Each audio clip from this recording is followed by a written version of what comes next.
विधान परिषदेच्या सर्व 274 आमदारांचं मतदान पूर्ण झालंय। त्यामुळे आता 11 जागांसाठी 100% मतदान झालं। आता प्रतीक्षा आहे ती निकालाची आणि थोड्याच वेळात मतमोजणीला सुरुवात होणार आहे। 12 उमेदवारांपैकी कुणाची विकेट पडणार, कुणाचा गेम होणार हे पाहणं महत्त्वाचं असणार आहे।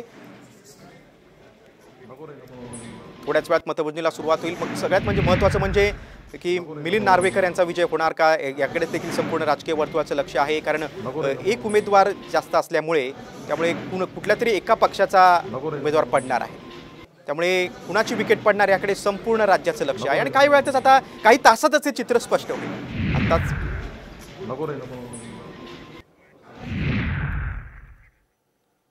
बघा 5 वाजेपासून मतमोजणीला सुरुवात होणार आहे। बघा बरोबर आता 1 तासाभरानंतर मतमोजणीला सुरुवात होईल।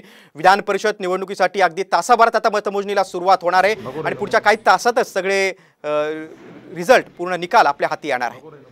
संपूर्ण राज्याचं या निवडणुकीकडे लक्ष आहे। लोकसभा निवडणुकीनंतर आता या विधान परिषद निवडणुकीत देखील तितकाच राजकीय कस प्रत्येक पक्षाचा लागलेला आहे। ही निवडणूक देखील तेवढीच प्रतिष्ठेची झालेली आहे। सत्ताधाऱ्यांसाठी देखील तेवढीच प्रतिष्ठेची आहे। बघा कोणत्या पक्षाच्या किती आमदारांनी मतदान केले आपण ते पाहूया। बघा भाजपच्या 103 आमदारांनी मतदान केलंय। शिवसेनेच्या शिंदे गटानं 38 आमदारांनी मतदान केलंय तर अजित पवारांच्या राष्ट्रवादी काँग्रेसच्या 40 आमदारांनी मतदान केलेले आहे। तर दुसरीकडे काँग्रेसच्या 37 आमदारांनी मतदान केलंय। शिवसेनेच्या ठाकरे गटाच्या 15 तर शरद पवारांच्या राष्ट्रवादी काँग्रेसच्या 12 आमदारांनी आज विधान परिषदेसाठी मतदान केलेलं आहे।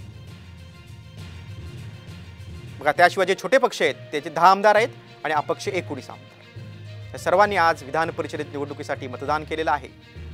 आता कुणाची मतं फुटणार हे पाहणं महत्त्वाचं आहे। विधान परिषदेचा सुभेदार कोण असणार आहे याकडे संपूर्ण राज्याचं लक्ष आहे। काही वेळातच आता म्हणजे 5 वाजता मतमोजणीला सुरुवात होईल।